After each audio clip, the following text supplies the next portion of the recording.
At 12:02 in the morning, my son called me, and before I could say hello, he asked a question that made my blood run cold. "Mom, what the hell is going on?" I remember that moment with complete clarity. I was lying in bed in the dark, my reading glasses still perched on the nightstand, my phone screen suddenly illuminating my face with that sickly pale light that only happens when something is desperately wrong. The clock on my bedroom wall said 12:02 a.m., and I remember thinking that no good news ever comes at 12:02 a.m. No news that begins with "what the hell is going on" ever comes with good intentions. I sat up. My heart was already racing, already doing that thing it does when fear decides to make an unexpected appearance. I had been uninvited from Christmas hours earlier. Just hours. My husband Michael had sat across from me at our kitchen table and told me with a calmness that felt like cruelty that it would be best if I didn't come to Christmas this year. Best for everyone, he said. Best for family harmony, he said. And I had nodded because I was raised to nod when men tell you things in that particular tone of voice. But my son David didn't know about that conversation yet. How could he? Nobody had called him.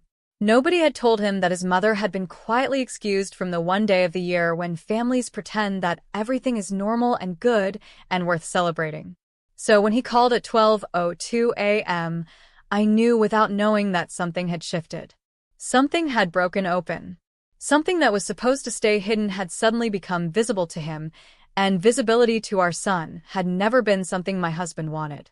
Let me back up, though, because this story doesn't start with a phone call at midnight. It starts much earlier. It starts with a woman who was told she was difficult. It starts with me, Margaret Ann Hutchins, age 58, mother of 2, wife of 32 years, and apparently the problem in a family that desperately needed someone to blame. I've been thinking about how to tell this story for 6 months now. I've written it out in journals. I've edited it in my head during sleepless nights. I've rehearsed it in the shower where nobody could hear me finally say the things that have been sitting in my chest like stones. And I've realized that the hardest part about telling the truth isn't the fear of not being believed. It's the fear that people will believe you and still think you were wrong. That's the real terror. That's what keeps women like me quiet. If you're listening right now, help me prove something wrong. My mother said I wouldn't even reach 1,000 subscribers, but I believe stories like this deserve to be heard. Help me show her that these tales matter. Please subscribe to all of Revenge Stories, and let's keep breathing life into stories that were never meant to stay silent. Now, let's continue. My marriage to Michael Hutchins started the way most marriages do, with hope and very little information about who the other person actually was. We met at a beach party in 1992. I was wearing a blue sundress. He was wearing khaki shorts and a polo shirt that probably cost more than my monthly rent. He had the kind of confidence that comes from growing up in a family that owns things. We talked for 3 hours. He told me about his business ambitions. I told him about wanting to be a good mother someday, about wanting to create a home where people felt safe. He kissed me for the first time under the boardwalk, and I genuinely believed, that I had found someone who understood what I was trying to build. We got married a year and a half later. Our wedding was at the Ritz-Carlton in Boston. His mother wore a cream-colored dress that probably cost more than my entire childhood. My mother wore a dress she'd bought at Macy's and a smile that looked like it was trying very hard to hide something. By the time we'd been married for 5 years, we had 2 beautiful children. David came first in 1994. Jennifer came 3 years later, in 1997. And I threw myself into motherhood the way some women throw themselves into careers. I wanted my children to feel what I had never felt. I wanted them to walk into a room and know that they were safe, that they were loved unconditionally, that there were no games being played. I wanted to be the kind of mother that made sense. For the first 15 years of our marriage, I did a very good job of this. My home was spotless. My children were well-behaved. My husband had all his needs met. Dinner was on the table at 6:30, his clothes were organized by color, his business associates were entertained twice a year at our home in Connecticut. I played the role I was supposed to play. I played it so well that I almost forgot I was playing a role. But roles are exhausting. Especially when nobody tells you that you're supposed to be more than just the woman who makes everything work. Somewhere around year 15, I started to notice things that I had been trained not to notice. I noticed that Michael made most of his major business decisions without consulting me, despite promising during our engagement that marriage was a partnership. I noticed that when I expressed concern about his choices, he would label my concern as negativity. I noticed that when I tried to talk to my children about my feelings, they would look at me with an expression that seemed to suggest I was burdening them with emotions they hadn't asked to carry. I noticed that silence, the absence of words, the refusal to engage in conflict, was being rewarded in my family while honesty was being punished. And I started to feel what every woman feels when she realizes that nobody actually wanted her to have thoughts. I started to feel like a ghost in my own home. The Christmas tradition had started when David was 3 years old. I had insisted on it. Not insisted in a loud way. I was never a loud woman, but insisted in the quiet, determined way that people do when they know that something matters. Every Christmas would be hosted at our home. Everyone would come. Michael's parents, my parents, our siblings, our children, and eventually grandchildren. It would be a day where we all sat down and pretended that the small resentments and the unspoken tensions and the little betrayals didn't exist. It would be a day where we could all pretend to be the family we claimed to be. I took that tradition seriously. I planned for it weeks in advance. I made the kind of food that takes hours to prepare because I believed that love should be demonstrated through effort. I bought gifts for everyone, not expensive gifts, but thoughtful ones. The kind that showed you'd been paying attention to what people actually wanted, not just what they asked for. I decorated the house like it was a museum of Christmas joy. I made sure the children helped, made sure they understood that Christmas wasn't something that happened to you. It was something you created for the people you loved. And for 30 years, that tradition held. 30 years of Christmases where I stood in my kitchen from 6 in the morning until we sat down to eat, where I smiled at people who were sometimes unkind to me, where I made sure that nobody had to worry about anything except whether they were happy. But families change. Children grow up. They develop their own perspectives, their own alliances, their own ways of interpreting the family story. And somewhere along the way, the narrative about me shifted. I didn't notice it happening in real time. It's never something you notice. It happens in small moments. Your daughter makes a joke about you being dramatic and everyone laughs, including you, because laughing makes you seem like you have a sense of humor about yourself. Your son mentions to his wife that you're intense about certain topics and she nods sympathetically, and you see that nod and understand that you've been categorized. Your husband doesn't offend you when other people criticize you. He just sits there, neutral, implying through his silence that maybe there's something to what they're saying. And before you know it, you're no longer the woman who creates traditions. You're the woman who is difficult about traditions. You're the woman who is too intense about family gatherings. You're the woman who makes things complicated by insisting that people be honest with each other. I didn't understand how much I'd been rewritten in my family's narrative until the Christmas, when Michael sat across from me at our kitchen table and told me that I wasn't welcome anymore. It was December 15th. I remember the date because I had already bought the turkey. It was sitting in my refrigerator, 23 pounds of bird waiting to be transformed into something that tasted like family. Michael had been quiet for weeks. The kind of quiet that isn't actually quiet, it's loud with meaning. He wasn't meeting my eyes. He was sleeping in the guest room, which I convinced myself was because of his back. He was taking extra hours at work, which I told myself was just a busy season. But underneath all of that, I felt it. That familiar feeling that the ground was shifting, that the structure I had been building for 32 years was developing cracks I couldn't quite see, but could absolutely feel. He waited until David wasn't home. He waited until Jennifer was at her apartment in New York. It was just us, and the kitchen table, and the turkey in the fridge waiting to fulfill its destiny. "We need to talk," he said. And I knew immediately that this wasn't going to be a conversation where anyone says anything new.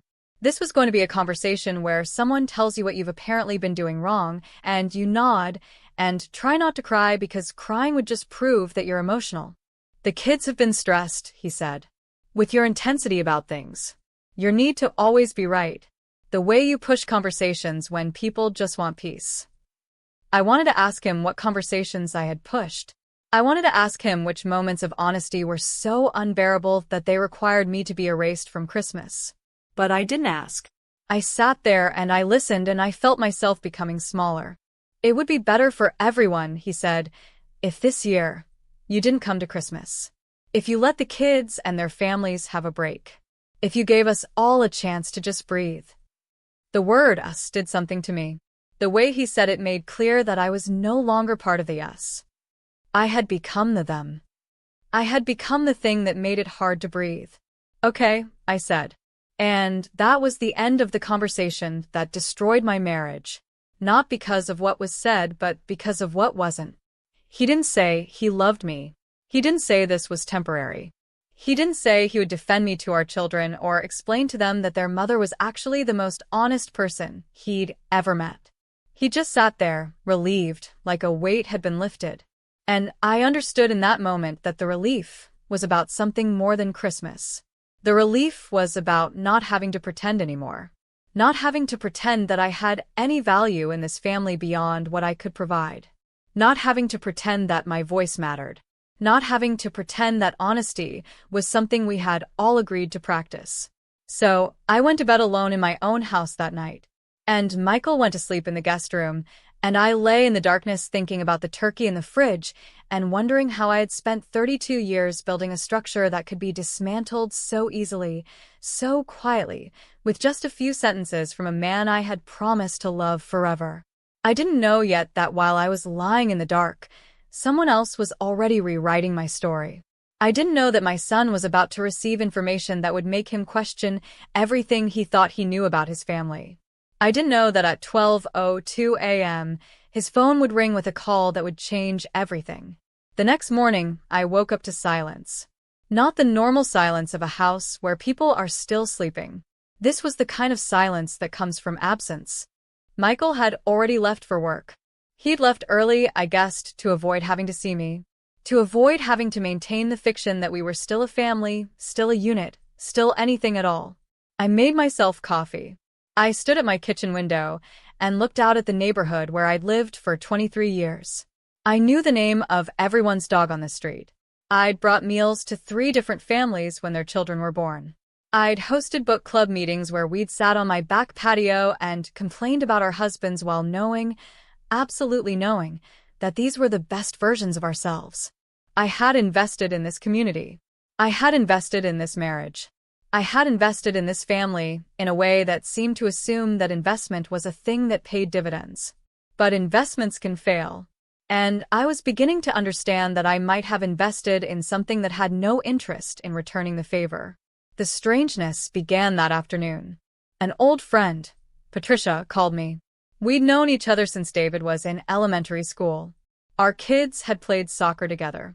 We'd been to countless PTA meetings and school performances.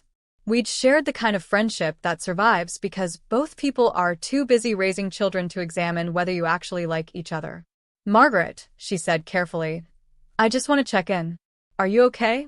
Everything okay with you and Michael?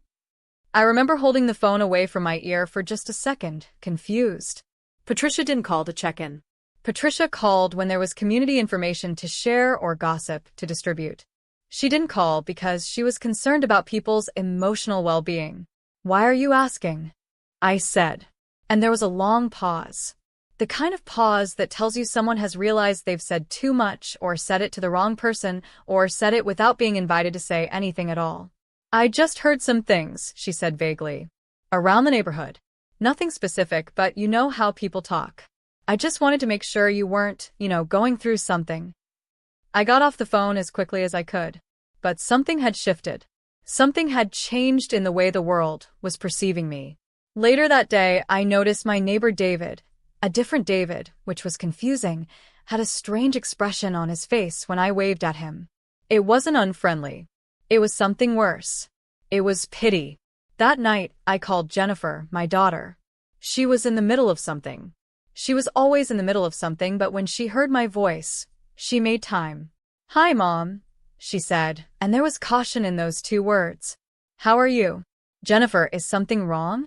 Between me and your father? There was a silence. A hesitation that felt like confirmation of something terrible. Mom, I don't want to be in the middle of anything. That's between you and Dad. That's not an answer, I said. There's nothing, she said quickly. Just Dad mentioned that Christmas might be different this year. That's all. Different. That's what Michael had decided to call it. Not exile. Not rejection. Not the systematic removal of my presence from the one tradition I had created and maintained for 3 decades. Different. That night, I couldn't sleep. I lay in bed, and I thought about all the moments when I should have said something. All the times when I should have demanded honesty. All the times when I should have asked direct questions instead of accepting vague answers. I thought about the years of dinners where I'd prepared food that nobody had asked for, in a kitchen that nobody had offered to help in, for a family that had slowly started to resent my presence. I thought about the way women are taught to give and give and give until there is nothing left of them, and then they're told they're selfish for finally asking for something back. I thought about how quickly a marriage could collapse when one person decided that honesty was a burden they no longer wanted to carry. And then, at 12:02 a.m., my phone rang. David's name appeared on the screen, and my entire body went cold. Because nothing good happens when your son calls at 12:02 a.m. Nothing good ever happens at that hour except for births, and my children were well past the age of being born.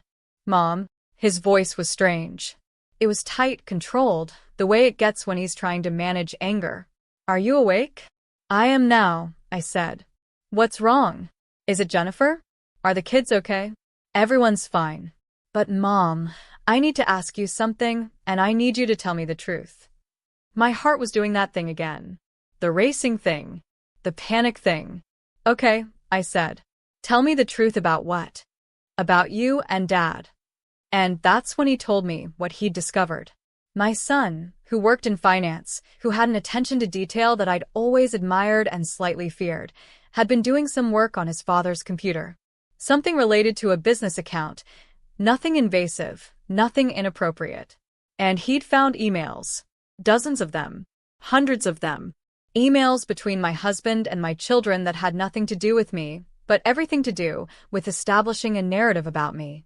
Emails where my husband had been, quite deliberately, painting a picture of a woman who is unstable, difficult, unreasonable, and increasingly unstable.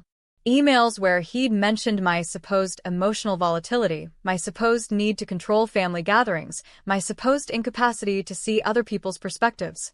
Emails written over years, a slow campaign of reputation destruction that had nothing to do with who I actually was and everything to do with who he needed me to be so that he could justify something else. Something bigger. Something that required my isolation. He's been planning this, David said quietly. The Christmas thing. This isn't sudden for him. He's been setting this up for years. Building a case against you. Making sure we all agreed with him about who you were before he made his move. I couldn't speak. I couldn't breathe. The room was spinning, but I was lying down, so the spinning must have been internal. Everything must have been internal. Everything about my world had always been internal, and I had finally reached the point where the internal world was collapsing. There's more, David said. And I learned that night, at an hour when good daughters call their mothers to announce births and good sons call their fathers to apologize, that my entire family had been conspiring, unknowingly or not, to make me invisible. That my husband had spent years telling my children that their mother was the problem, that she was too intense, that she was unwell, that she was the reason the family couldn't just be happy. That he had systematically removed any credibility I had as a person, slowly, carefully, methodically, so that when he finally decided to exile me from Christmas, nobody would question it. Nobody would defend me. Nobody would say, wait, that's not fair. That's not who Margaret is. Because he had spent so long convincing them that it absolutely was who I was. And the most awful part, the part that made my chest cave in on itself, was that I had made it so easy for him. Because I had been quiet. Because I had accepted the reframing. Because I had internalized his narrative so completely that I had started to believe it myself.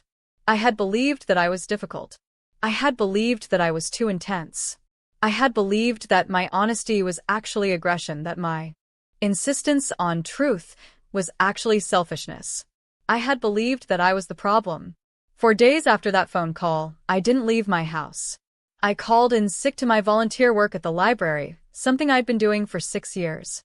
I didn't return calls. I didn't shower. I did something worse than nothing. I did something that women are trained to do. I internalized it. I owned it. I accepted the narrative that my husband had been building, and I added to it myself. I made myself smaller. I made myself less. I made myself smaller and less until I was almost invisible, which was, I realized, exactly what he wanted. But on the fourth day, something shifted. I was sitting on my bed, and I had the thought that changed everything. I thought, what if I stopped letting him rewrite me? What if I got angry? Not the kind of anger that is loud and destructive, but the kind of anger that is focused and clear and absolutely certain. The kind of anger that doesn't need to prove anything, because it already knows what is true. I stood up. I took a shower. I washed my hair. I put on real clothes. Not the kind of clothes you wear when you've surrendered, but the kind of clothes you wear when you're about to take your life back. I called David. I need to know everything, I said. And he told me. He told me about the business struggles that Michael had been hiding. He told me about the money that had been moved around in ways that didn't make sense. He told me about the affair that Michael had been having for the past 18 months with someone from his office, and the reason Michael needed me gone from Christmas was not because of my intensity, but because his girlfriend would be there, and he didn't want the complications of having his wife present for that particular happy occasion. He had taken the thing I valued most, family, gathering, tradition, and he had used it as the vehicle for his own betrayal. And he had convinced my children that the problem was me. My intensity. My honesty. My refusal to just accept whatever he decided was best. So, I did something that women are not supposed to do. I took action. Not dramatic action. Not loud, messy action. But the kind of action that comes from clarity. I called a lawyer. I called a therapist. I called my son and told him that I appreciated his loyalty, but I needed him to understand that I didn't need him to choose sides. I needed him to see his father clearly, to see his mother clearly, and to make decisions based on his own values, not on whatever narrative was being sold to him. I sent my husband an email. A single email. I wrote, I know what you've done. I know about the emails. I know about the money. I know about the girlfriend.